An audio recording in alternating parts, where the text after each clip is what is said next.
राम दोस्तों। आज ये वीडियो हम बना रहे हैं टाटा सफारी हमने क्यों चूज़ करी और बाकी किसी और कंपटीशन में जो भी गाड़ियाँ हैं उनमें क्या चीज़ें हमने देखी, इसमें क्या देखी हमने, क्यों हमें ये ज़्यादा पसंद आई, हमें क्या कमी लगी इस गाड़ी में या किसी और गाड़ी में। हम बहुत सारी चीज़ों के बारे में आज बात करने वाले हैं और आपको एडिशनली ये भी हम बताएंगे कि गाड़ी परचेस करने टाइम पे क्या क्या चीज़ें हैं जो हमें ध्यान में रखनी चाहिए, क्या क्या चीज़ें हैं जो हम अपने बेनिफिट के लिए हम बात कर सकते हैं डीलर से और हम कैसे ये सारा प्रोसेस होता है।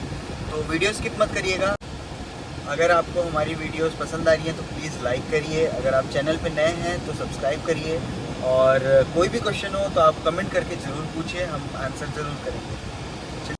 ड्राइव करते करते आपसे बात करते हैं।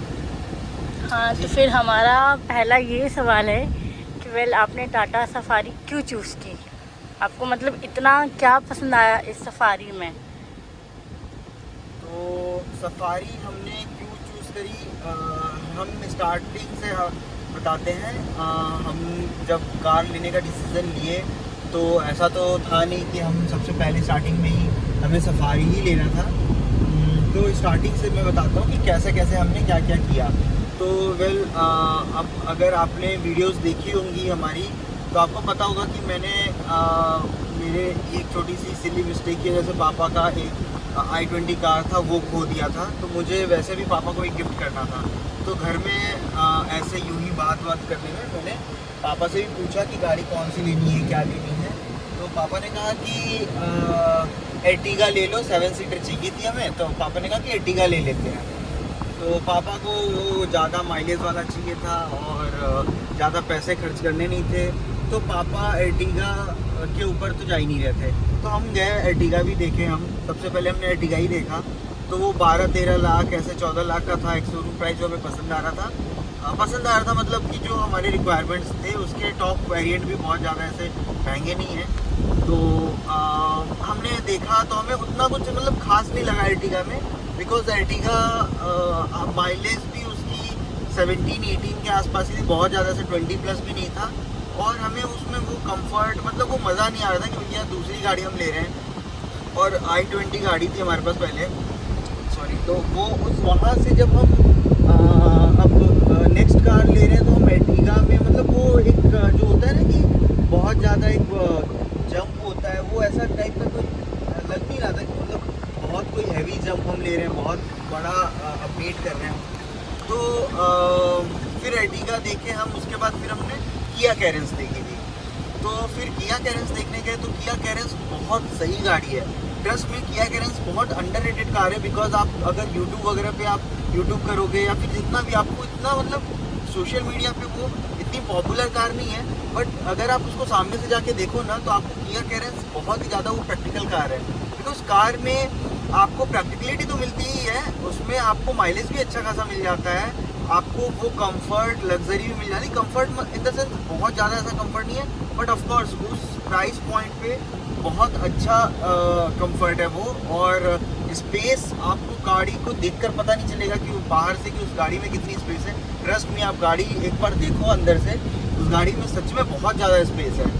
तो वो इनोवा के कंपैरिजन में, जैसे इनोवा में स्पेस मिलती है हमें, हाई क्रॉस मिलती है, वैसी स्पेस उसमें है, जबकि वो लेंथ में बहुत छोटी है। बट उसका बैक स्पेस काफ़ी ज़्यादा है। हाँ, उसका बैक स्पेस तो और भी ज़्यादा था, इनोवा से भी ज़्यादा मुझे लग रहा था उसमें। पीछे में लास्ट रो में, थर्ड रो में जो उसकी स्पेस थी। तो फिर हमने वो देखा और फिर हमने तब तक भी ऐसा डिसीजन नहीं था, वो हमारे ऐसे लिस्ट में आ गई थी कि हाँ चलो एक कैरेंस तो हमें पसंद आई है।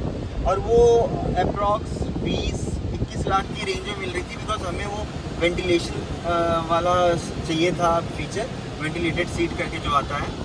तो हम उसके वजह से क्या किए कि उसे अपने लिस्ट में रखे, हमने होल्ड करके रखा था और हम बाकी गाड़ियाँ भी देख रहे थे साथ में। तो उसके बाद हम फिर जाकर देखे महिंद्रा के शोरूम हम गए थे।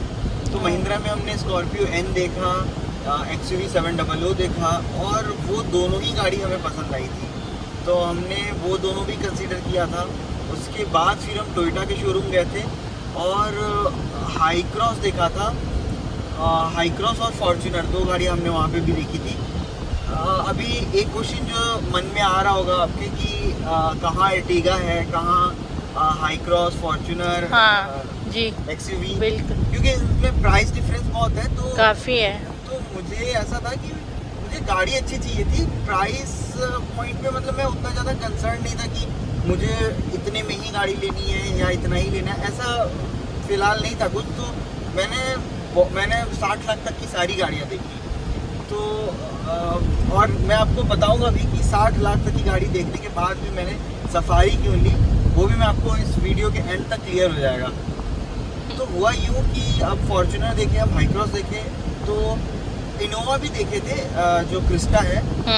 तो फॉर्च्यूनर से ज़्यादा मुझे ना मतलब ये कंफर्ट जो होता है वो इनोवा की पसंद आ रही थी, बिकॉज इनोवा जो क्रिस्टा या फिर हाई क्रॉस दोनों ही आप ले लीजिए, उसकी कंफर्ट ज़्यादा अच्छी, because that is a smooth car.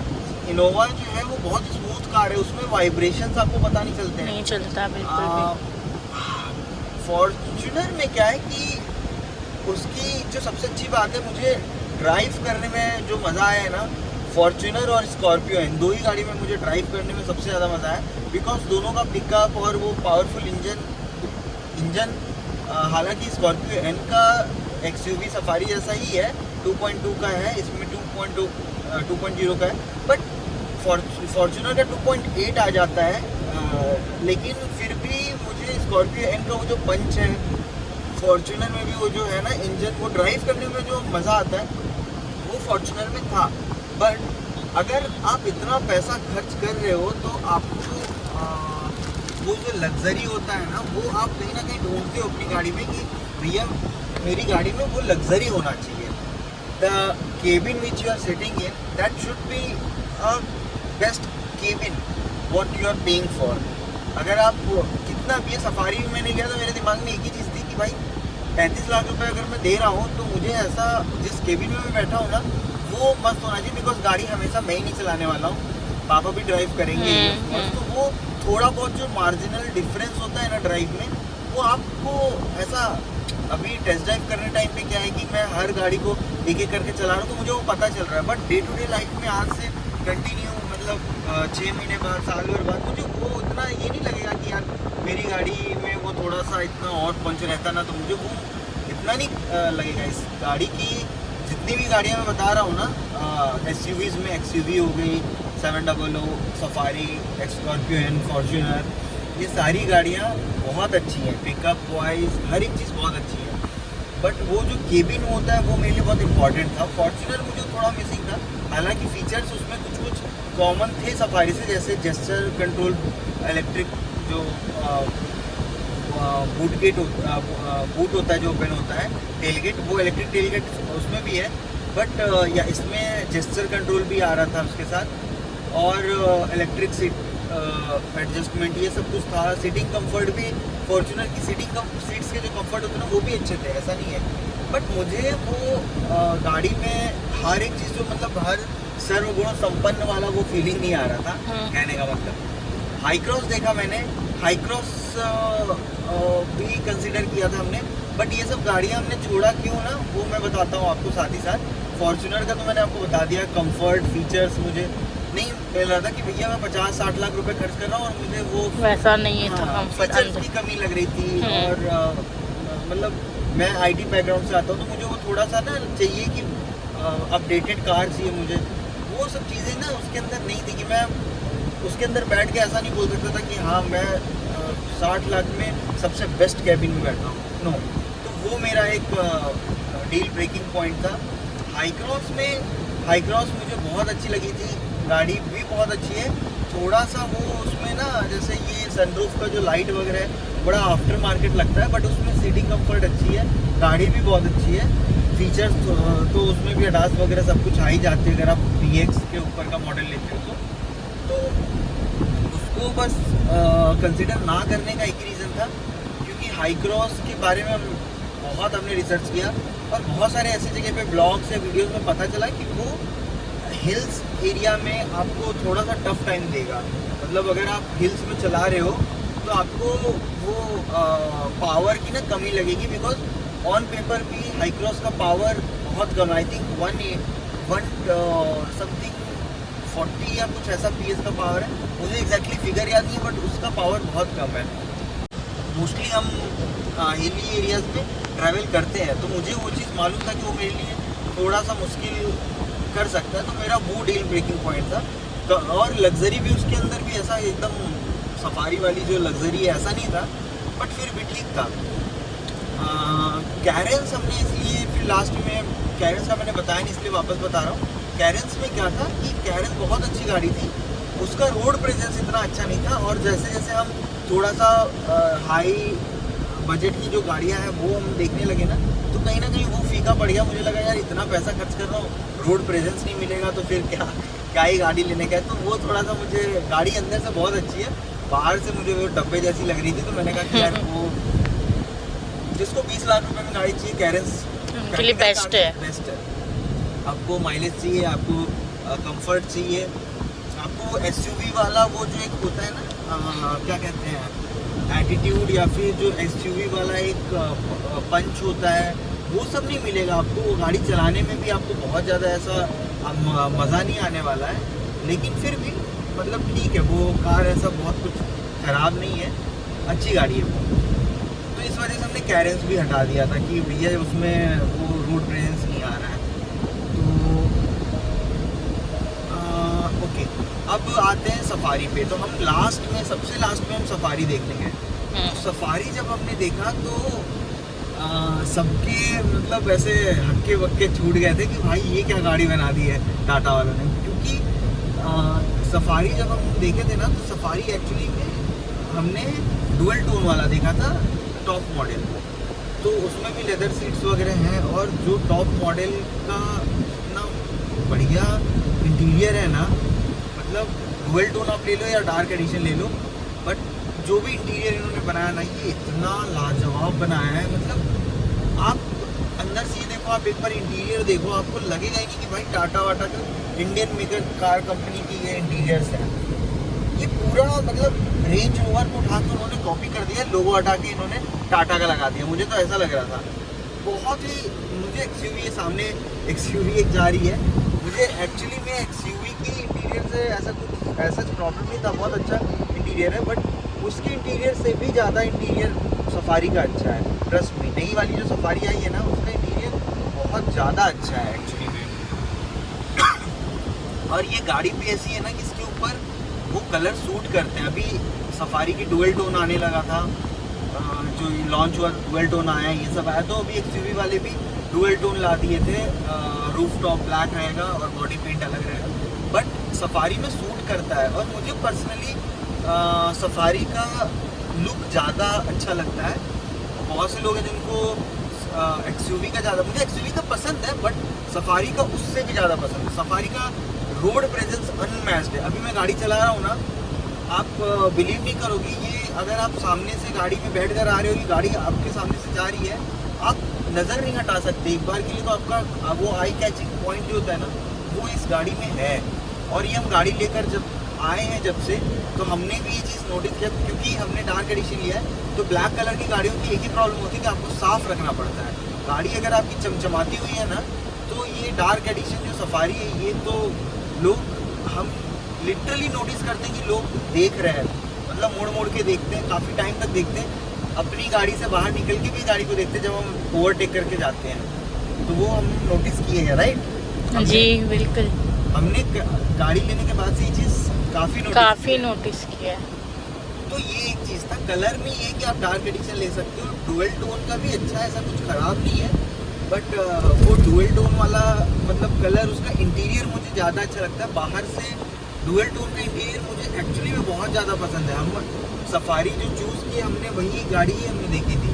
हम तो बाद में, क्योंकि बाहर से डुअल टोन कलर से ज़्यादा अच्छा हमें ब्लैक कलर लग रहा था, तो हमने कहा कि नहीं, ब्लैक कलर हम गाड़ी लेंगे। ब्लैक में मतलब वाइट भी अच्छा था, बट ब्लैक काफ़ी बेस्ट था वैसे। हाँ ब्लैक मतलब, और मुझे ऐसा, कुछ लोग होते हैं, ये बहुत सब्जेक्टिव टॉपिक है कि कलर वगैरह का, बहुत लोग को इंटीरियर्स ब्लैक में पसंद नहीं होते। मुझे भी, मैं फ्रैंकली बता रहा हूँ, जब तक गाड़ी नहीं लिया था ना, तो मुझे ब्लैक कलर के इंटीरियर्स बिल्कुल पसंद नहीं आते थे। मैं तो खुद ही वो बात कहता था लोगों को यार ये लग्जरी कार्स वगैरह में या फिर जो मतलब स्पोर्ट्स कार होती है उनके अंदर ब्लैक इंटीरियर्स कैसे दे सकते हैं लोग, तो मुझे वो चीज़ समझ नहीं आता था। बट अभी मुझे वो ब्लैक वाला इंटीरियर अभी मेरे पास है ना, तो मुझे ये गाड़ी बहुत ही अच्छी लग रही है, सच बता रहा हूँ। और सफारी का डुअल टोन इंटीरियर भी बहुत अच्छा है, मतलब ये इंटीरियर्स ना बेस्ट है सेगमेंट में। तो अब सफारी पे आते हैं। सफारी में मुझे इंटीरियर्स अच्छे लगे, फीचर्स इस गाड़ी से ज़्यादा कोई और गाड़ी दे नहीं रही है। 60 के आप 70 लाख तक भी चले जाओ, गाड़ी से ज़्यादा आपको फीचर्स नहीं मिलने वाले हैं।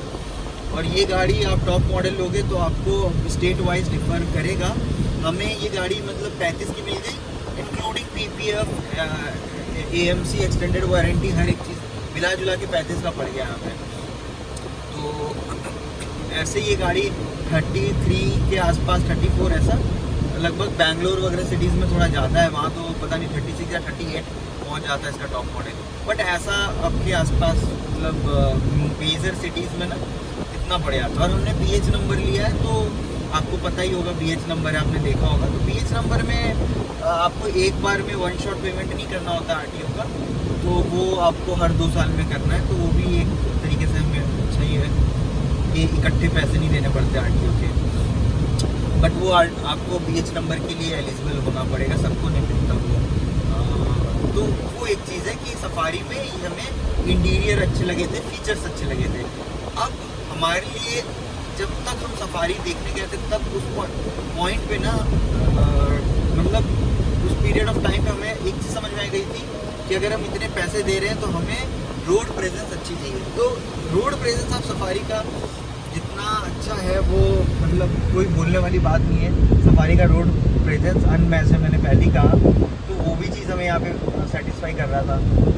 अब प्राइस पॉइंट मैंने कहा ही, प्राइस पॉइंट मतलब मैं अगर 60-70 लाख तक की गाड़ी देख रहा हूँ तो मुझे मतलब उतना ज़्यादा कंसर्निंग नहीं था।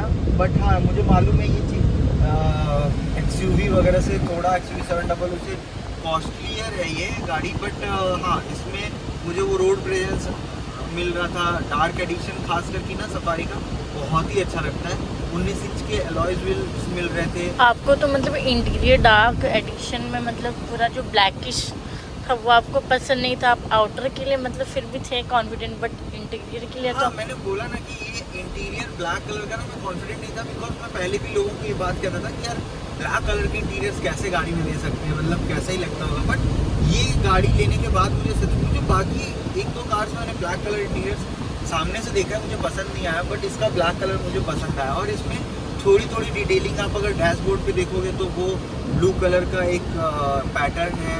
आप अगर इस पे देखोगे क्या कहते हैं सीट्स पे, तो वहाँ पे भी ब्लू कलर के कुछ पैटर्न्स बने हुए हैं। तो मुझे ये सारी चीज़ें ना बहुत अच्छी लगी कि नहीं ऐसा ये नहीं। और इसके अंदर पियानो ब्लैक का फिनिश बहुत जगह पे यूज़ किया। देखो आप स्टीयरिंग में आपको देखने को मिलेगा, यहाँ पे देखने को मिलेगा पूरा। और ये देखो ये जो कंसोल है, तो ऑफ कोर्स ये मुझे गाड़ी बहुत ज़्यादा अच्छी लग रही है। अब मैंने इसके पहले जो ब्लैक इंटीरियर देखा है उसमें कौन सा ऐसा ये सब कंसोल वगैरह दिया हुआ था, गियर नॉब था। तो मुझे ये गाड़ी बहुत ज़्यादा पसंद आई है। और सफारी में वही बाकी कार्स के मतलब XUV से अगर मैं कंपेयर करूँ तो मैंने XUV और XUV और स्कॉर्पियो N को मैंने क्यों नहीं लिया वो बता देता हूँ। स्कॉर्पियो N ड्राइविंग बहुत अच्छी थी। स्कॉर्पियो N में एक ही प्रॉब्लम था, बूट स्पेस बिल्कुल नहीं है। और उसका बूट जो है वो वर्टिकल नहीं खुलता, हॉरिजॉन्टल खुलता है। तो उससे होता ये प्रॉब्लम है कि उसका बूट बहुत जैसे लंबा हो जाता है ना खुलने के बाद, तो वो पार्किंग के टाइम पे। और उसका बूट पीछे का देने का मुझे सब मतलब ही समझ नहीं आया, क्योंकि उससे ज़्यादा स्पेस ना आपके नॉर्मल वाले स्कॉर्पियो में है। स्कॉर्पियो N में तो बिल्कुल भी स्पेस नहीं है पीछे। इसमें तो मैं फिर भी थोड़ा बहुत कुछ रख पाता हूँ, XUV में भी आप रख पाओगे, बट स्कॉर्पियो N में तो बिल्कुल भी स्पेस नहीं है। बैक का 0 है वो पूरा, और उसका ऊपर से डोर ऐसा खुलता है। और एक और चीज़ थी जो स्कॉर्पियो N का जो फ्रंट है मुझे बहुत अच्छा लगा था। जो बैक लुक है ना वो पता नहीं क्यों मुझे वो रियर वाला लुक मतलब पसंद ही नहीं आया। वो मैंने ऐसे वीडियोस वगैरह में भी देखा था कि लोग कहते हैं वो वैगनार टाइप का है, वैगनार जैसा दिखता है, वैगनार प्रो मैक्स ये वो। बट मुझे पर्सनली भी वो चीज़ अच्छी नहीं लगी यार, पीछे से कैसा ही लुक दे दिया है इन्होंने।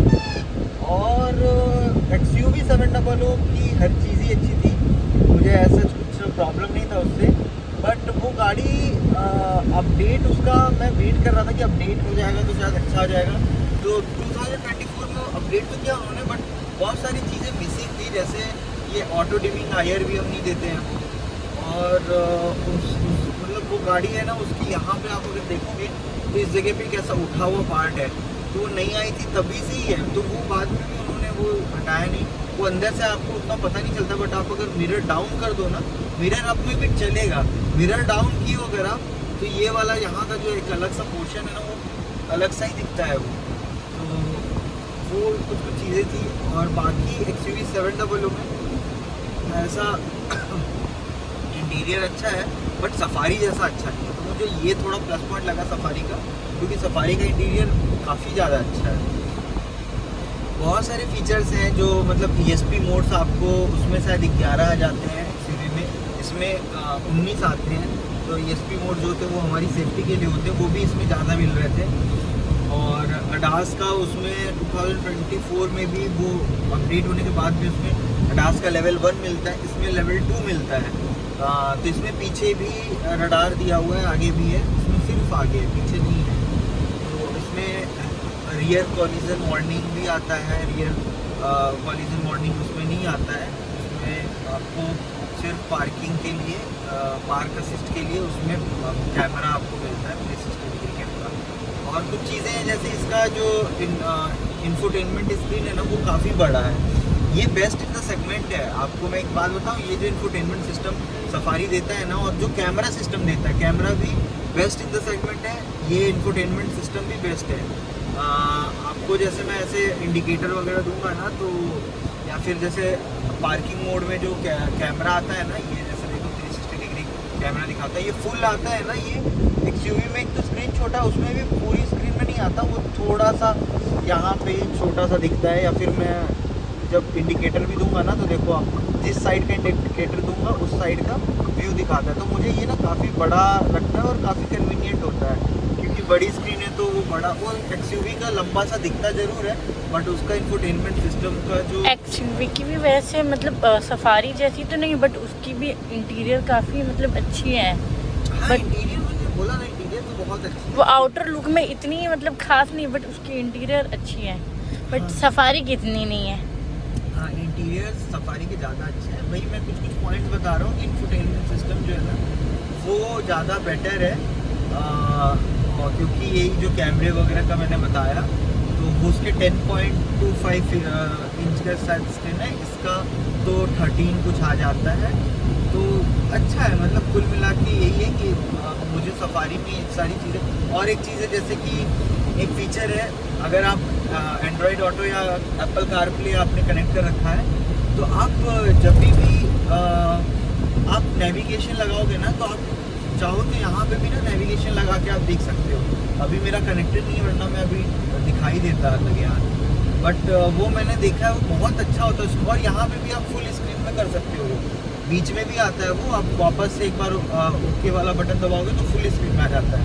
तो ये बहुत अच्छी बात है, क्योंकि यहाँ पे तो फिर भी थोड़ा सा ना साइड हट के देखना पड़ता है, या फिर अगर को ड्राइवर अगर कुछ कर रहा है यहाँ पे, तो आपको वो नहीं दिखता है, नेविगेशन हट जाता है। बट यहाँ पे ना आपको अगर वो नेविगेशन पर्सनली आ रहा है, तो आपको बहुत कन्वीनियंट होता है, क्योंकि आप सामने ड्राइव कर रहे हो, यहाँ पे आपको नेविगेशन आ रहा है। और ये लग्जरी कार्स में होता है, और ये इस प्राइस पॉइंट पे ऐसे नहीं है, मतलब 50-60 लाख के अंदर किसी गाड़ी में ये नहीं मिलता है। तो ये मुझे वो चीज़ भी एक अच्छी लगी कि सफारी कुछ चीज़ों की ना बहुत अच्छे से ध्यान रखता है, मतलब टाटा वालों ने। और एक चीज़ है कि XUV की ना जो सस्पेंसन है वो सॉफ्टर साइड पे ज़्यादा, इसकी एकदम सही है सफारी की। वो ज़्यादा सॉफ्ट होना ना, आपको ऐसे आप 1-2 लोग बैठ के ट्रैवल कर रहे हो ना, तो आपको वो चीज़ अच्छा लगेगा जब बम्स वम्स आते हैं। बट अगर आप हैवी 7 सीटर में आपने फुल कैपेसिटी में बैठा दिया, वो भी तगड़े लोग 60-70 kg के, सारे 80 kg के बैठ गए ना, कभी आप गाड़ी के पीछे से देखना, XUV के आप पीछे से देखना, उनका ऐसा लगता है कि पीछे वाला अब टच हो जाएगा। वो अगर रोड थोड़ा सा ऐसा होता है, या फिर अगर बम्प्स आते हैं, तो उनको बहुत ज़्यादा प्रॉब्लम होती है। क्योंकि वो गाड़ी ना बहुत ज़्यादा नीचे हो जाती है। तो सॉफ्टर सबसे सस्पेंशन का ना यही एक प्रॉब्लम है। सफारी का सस्पेंशन ना ज़्यादा सॉफ्ट है ना हार्ड है, बहुत सही एकदम, मतलब जितना होना चाहिए ना उन्होंने एक्यूरेट रखा है। तो ये एक चीज़ें, ये भी एक चीज़ थी जो मुझे मतलब डिफरेंस लगा और ठीक लगा मुझे सफारी में। मैं सफारी की मतलब ऐसे लिया हूँ इसलिए इतना ज़्यादा मैं तारीफ़ नहीं कर रहा हूँ। मुझे लिटरली सफारी काफ़ी पसंद है और ये चीज़ें सच में भी आप खुद से भी जाओगे ना तो आपको ये चीज़ें फील होगी। मैं एक चीज़ बताना चाहूँगा कि मुझे सफारी जब तक मुझे खुद गाड़ी नहीं खरीदनी थी मुझे ये ओवर प्राइस लगती थी।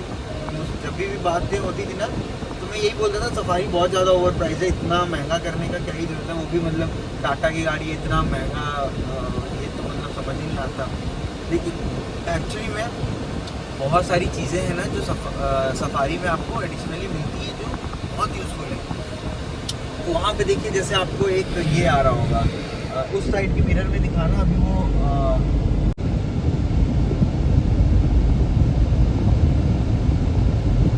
आया ना, वो जो लाइट जला ना वो एक्चुअली में ब्लाइंड स्पॉट मॉनिटरिंग का लाइट है और वो इसमें एडिशनली वो दिया हुआ है और वो बहुत ही ज़्यादा यूज़फुल है। आप जब भी गाड़ी आपके एक पॉइंट पे पहुंचती है ना तो आपको वो थोड़ा सा ना थोड़ी देर के लिए वो नहीं दिखती है, आप चाहे जैसे भी मिरर एडजस्ट कर लो, क्योंकि ये बड़ी गाड़ी भी है तो वो थोड़ा सा और भी ज़्यादा रहता है कि वो कहीं छोटे बाइक वाले हैं कुछ भी कोई आदमी है वो मिस ना हो जाए और हम उड़ा दिए, तो उसकी वजह से ये ना काफ़ी हेल्पफुल है। ऐसी बहुत सारी चीज़ें हैं जो छोटी छोटी चीज़ें हैं ना वो सफारी में आपको मिलती है, टाटा वालों ने उसका खास ध्यान रखा है। तो मुझे वो सारी चीज़ें ना इस गाड़ी में मिल रही थी और सबसे बड़ा एक पॉइंट मुझे एडिशनली साथ में सफारी में मिल रहा था कि ये इंडिया की सबसे सेफेस्ट कार है। हाँ, ये तो हम भी सुनेंगे। तो मैंने इसलिए सफारी फाइंड। नो, वैसे मतलब आपकी चॉइस, और जहाँ तक मतलब हम खुद भी सुने हैं कि मतलब सफारी, वैसे हम इतना जानते नहीं थे सफारी के बारे में, बट जब हम फर्स्ट टाइम इसे देखे तो तभी मतलब बस इसके आगे फिर हमें कोई और कार पसंद ही नहीं आई, बिल्कुल भी नहीं। हम भी काफ़ी देखे थे बट जब ये देख ली तो फिर बस इस पे ही आके डन ही हो गया कि बस अब यही लेना ही है। इसका आउटर लुक, इसका इनर लुक काफ़ी ही मतलब रॉयल टाइप है, एकदम लग्जरी टाइप है, एकदम मतलब अगर आप अंदर आकर के रह लेंगे तो आपको अपने घर की भी ज़रूरत नहीं है। आप इसके अंदर मतलब आराम से 2-3 दिन स्पेंड कर लेंगे। काफ़ी अंदर लग्जरी जैसा पूरा फील होता है इसमें। हमें भी वैसे बहुत पसंद है ये। सो फाइनली तो आपने मतलब बता ही दिया हमें कि आपने सफारी क्यों चूज़ की और इसके प्लस पॉइंट भी आपने मतलब शेयर किए हैं। अब इसके मतलब नेगेटिव पॉइंट्स क्या हैं जो आपको मतलब नहीं पसंद है इसके अंदर? कुछ कुछ तो वैसे होंगे, ज़्यादा नहीं बट कुछ कुछ। हाँ, सफारी में कुछ चीज़ें जो मिस आउट है ना, और एक जो मुझे पर्सनली बहुत मतलब वो अंदर से लगता है कि यार काश ये दे देते, वो एक चीज़ है, वो है ये हैंड रेस्ट। तो ये जो हैंड रेस्ट है ना, ये आप देखो कि काफ़ी छोटा है, अभी तो मैंने फिर भी गाड़ी बहुत आगे करके रखी हुई है। तो जैसे मैं यहाँ पे भी आ जाता हूँ, तो ये हैंड रेस्ट है ना, अभी मैं बैठा हूँ आराम से, बट ये हैंड रेस्ट मतलब मेरी जस्ट एल्बो पे ही है। ये हैंड रेस्ट ना कम से कम यहाँ तक होना चाहिए था। ये एक्सयूवी और स्कॉर्पियो में ना बहुत अच्छे साइज़ का ये लंबा हैंड रेस्ट। हाँ, थोड़ा सा उसमें लेंथ काफ़ी बड़ा है। हाँ, और एक्सयूवी में ना ये एक्सटेंडेड हैंड रेस्ट है, मुझे आप एक्सटेंड करके आगे तक ला सकते हो। ये मुझे बहुत अच्छा लगा, ये बहुत प्रैक्टिकल चीज़ है। टाटा वालों को ये देना चाहिए था, यहाँ तक कम से कम हैंड रेस्ट देना चाहिए था। ये तो कप होल्डर्स तो मतलब लोग कितना यूज़ करते हैं, हर टाइम भी कप होल्डर्स यूज़ नहीं कर सकते ना। तो इसके लिए ये मैं इसलिए बोल रहा हूँ क्योंकि ये मैंने टाटा को भी क्वेश्चन रेज किया था ये कि आप यहाँ पे हैंड रेस्ट लंबा क्यों नहीं दे रहे हो, ये इतना छोटा सा, ये तो किसी यूज़ का ही नहीं है, तो बस कवर के लिए है। नीचे में जो फ्रीज़र दिया है इन्होंने उसके ऊपर से आपने कवर कर दिया है बस वो लेदर लगा के। तो बट ये हैंड रेस्ट अगर प्रॉपर आपको देना था आप लंबा देते। तो उन्होंने यही बोला कि यहाँ पे क्योंकि हम कप होल्डर्स दे रहे हैं, this is why we are not extending this hand rest, ये यूजिबिलिटी है उनकी। बट मैं यही था, मेरा पॉइंट यही था कि ये कप होल्डर्स दे रहे हो ठीक है, ये तो नीचे है ना, ये अगर मैं यूज़ नहीं कर रहा हूँ तो मैं हैंड रेस्ट एक्सटेंड कर सकता था, ये मेरे काम आ सकता था। ये एक सच में कमी है, मिसिंग पॉइंट है। राइट, हैंड रेस्ट इनको यहाँ तक का देना चाहिए जहाँ पे कम से कम कस्टमर यूज़ कर पाए। एज अ ड्राइवर मुझे यहाँ तक का हैंडरेस्ट चाहिए कम से कम हाथ रखने के लिए, क्योंकि ऑटोमेटिक गाड़ी है, मुझे तो गियर यूज़ करना नहीं, ये रेस्ट पोजीशन पे रहने वाला है जी हाँ, ये वाला हाथ तो मुझे यहाँ पे चाहिए।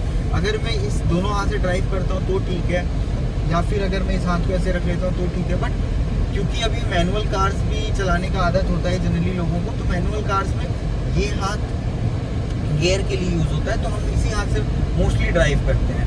ड्राइव ऐसे दोनों हाथ से की करना चाहिए हमें, बट फिर भी ये हाथ मुझे वो रेस्ट पोजीशन पे जब भी मैं करने का सोचता हूँ ना, तो मुझे वो एक मिस आउट लगता है कहीं ना कहीं। पहली चीज़ ये है और सबसे इम्पोर्टेंट यही है। इसके अलावा छोटी मोटी चीज़ें जैसे कि यहाँ पे सनग्लास होल्डर इनको यहाँ पे मतलब दे सकते थे ये, क्योंकि बाकी गाड़ियों में भी सनग्लास होल्डर आता है, बट यहाँ पे कहीं ना कहीं इन्होंने नहीं दिया है, बिकॉज ये ट्विटर दे दिए यहाँ पे, और यहाँ पे वो रडार और कैमरा वगैरह, रडार तो नीचे, यहाँ पे वो कैमरा वगैरह दे दिया इन्होंने, तो उसके वजह से है। यहाँ पे स्पीकर्स भी हैं, ये सिस्टम इन्होंने कुछ तो दिया है यहाँ पे, वो एयर बैग का और इमरजेंसी कॉल सिस्टम का कुछ दिया है, तो ठीक है। मतलब जो भी दिया है, सनग्लास नहीं है तो मुझे इतना ज़्यादा, सनग्लास हम कहीं पे भी रख सकते हैं, ग्लव बॉक्स में रख सकते हैं।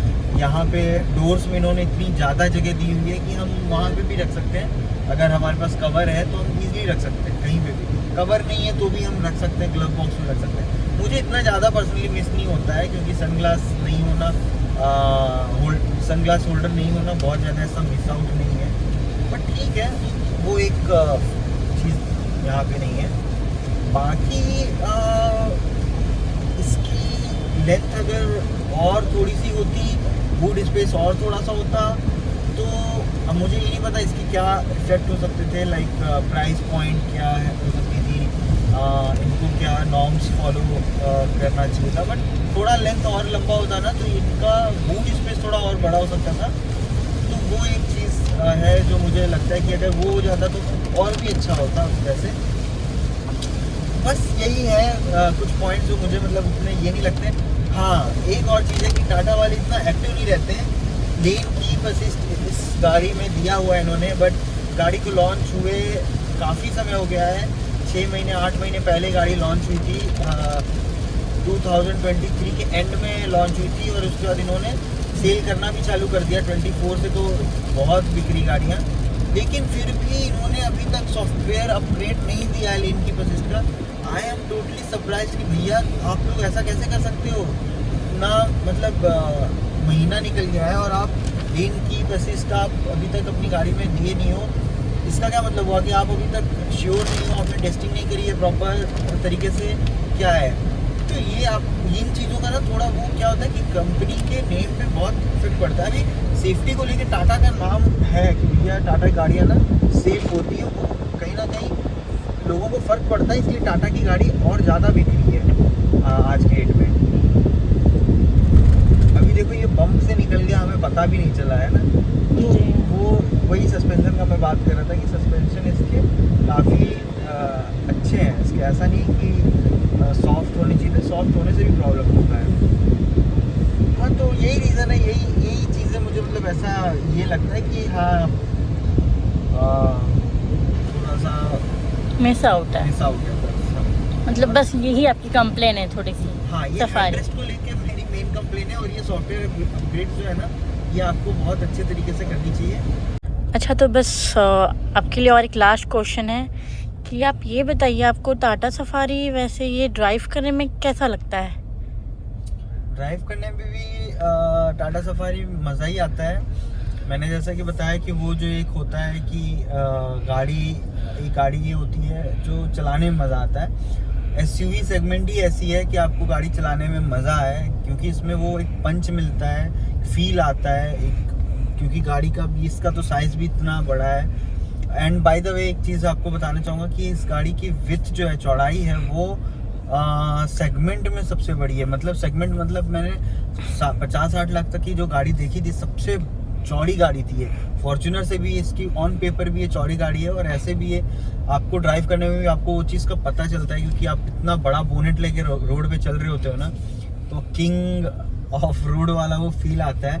हालांकि किंग ऑफ द रोड तो ये ट्रक वाले ही होते हैं, लेकिन फिर भी आपको फील आता है वो, क्योंकि आप बहुत बड़ी गाड़ी लेके ड्राइव कर रहे होते हो, तो गाड़ी चलाने में भी मज़ा आता है।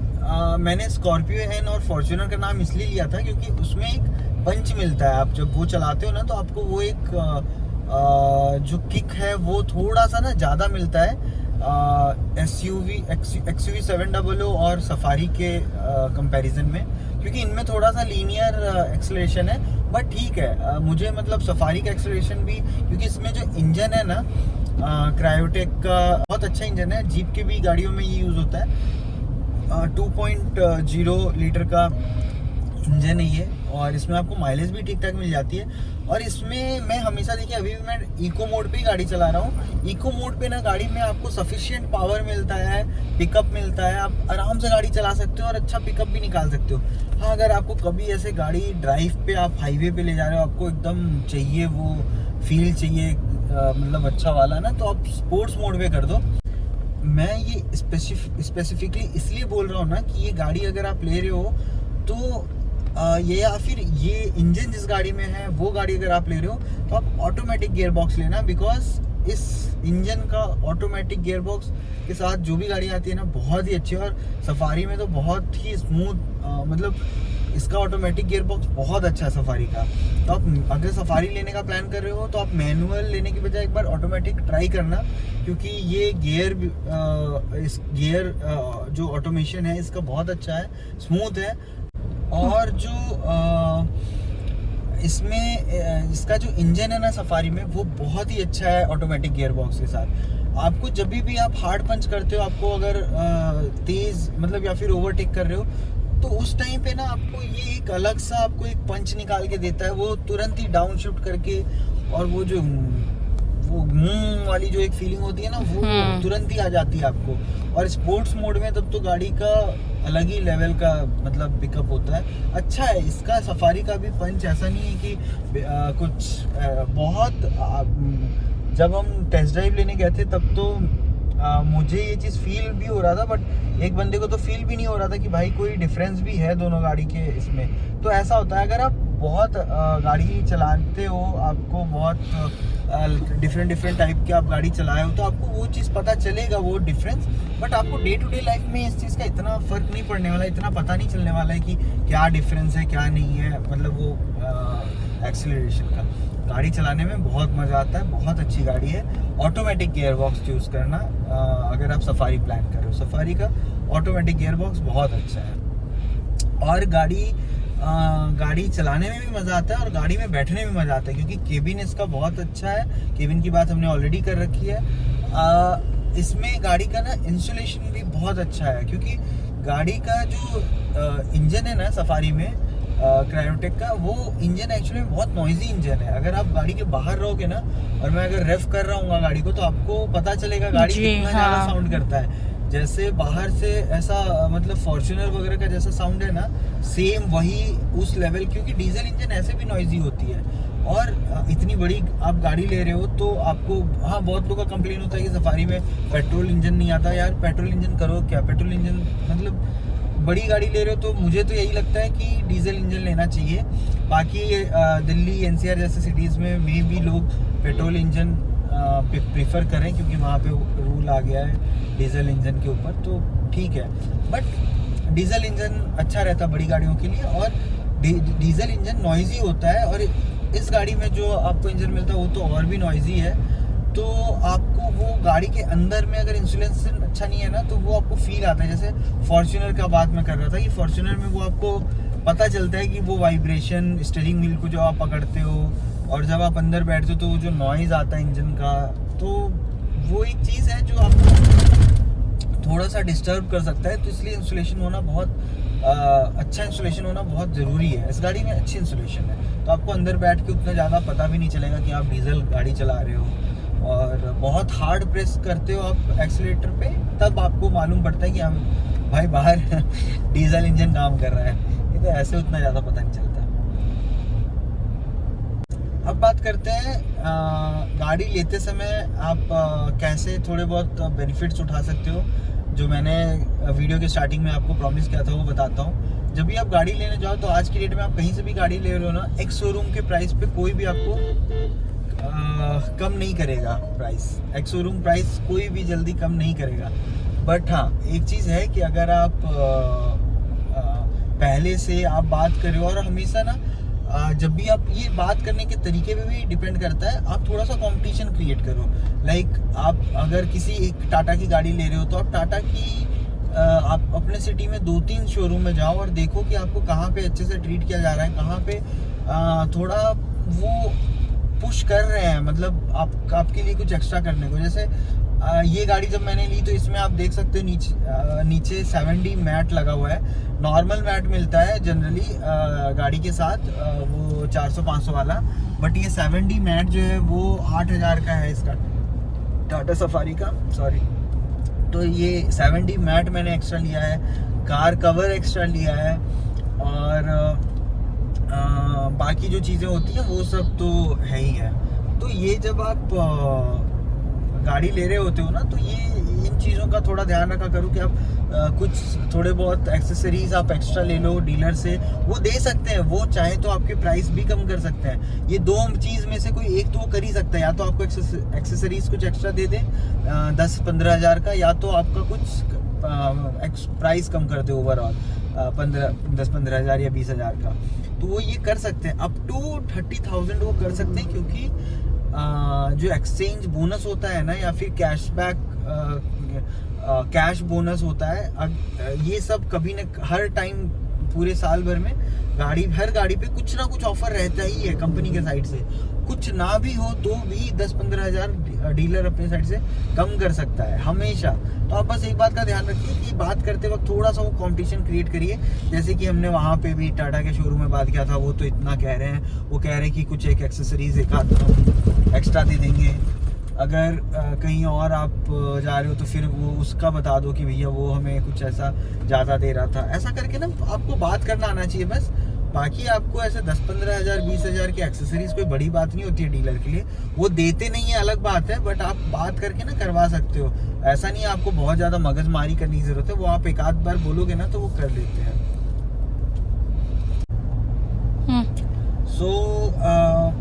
ये कुछ चीज़ें हैं जो आप कर सकते हो आप गाड़ी बुकिंग करने के टाइम। बाकी आप गाड़ी बुक करने के बाद, गाड़ी बुक करने के पहले ये सारी चीज़ें कर लेना। गाड़ी बुक करने के बाद हमेशा ध्यान रखना कि आपको जो भी चीज़ें आपकी बात हुई है वो आपको मिलनी चाहिए साथ में। जब आपकी डिलीवरी होती है तो डिलीवरी के टाइम पे आपकी अच्छे से डिलीवरी हो, ग्रैंड डिलीवरी हो, उस चीज़ का आप ध्यान रखना कि लोग हों वहाँ पे। केक कटिंग और जनरली ये सब करवा देते हैं लोग। आप अगर कार खरीद रहे हो तो केक कटिंग वगैरह हो जाता है, बट फिर भी एक बार के लिए आप जो वो फूल माला चढ़ाते हैं ना, उसके लिए बात कर सकते हो कि हमें वो बड़ा वाला चाहिए। ऐसा मतलब कुछ भी आप डिलीवरी आपकी अच्छे से होनी चाहिए। आप बस उस बात का ध्यान रखना। कार बुक करने के बाद उनसे बस ये इस चीज़ की एक बात कर लेना।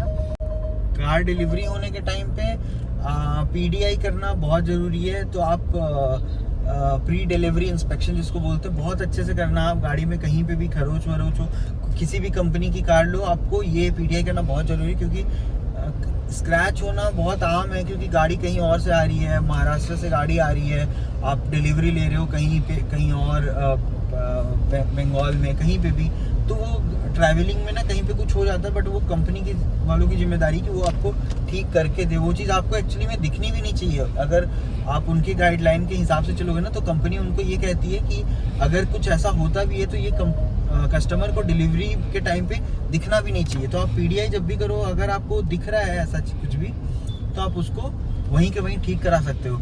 तो ये कुछ चीज़ें थी जो मुझे बताना था, आपको टिप्स देना था। बाकी आपको वीडियो कैसी लगी आप ज़रूर बताना हमें कमेंट सेक्शन में। कोई भी क्वेश्चन हो हमारी डिलीवरी से रिलेटेड, सफारी से रिलेटेड, या इस वीडियो से रिलेटेड, कमेंट करके ज़रूर पूछना आप। बाकी आपको अगर वीडियोस पसंद आई हो तो आप लाइक कर दीजिए, सब्सक्राइब कर दीजिए हमारे चैनल को अगर आपने अभी तक सब्सक्राइब नहीं किया है। और फिर मिलते हैं नेक्स्ट वीडियो में, तब तक के लिए जय श्री राम।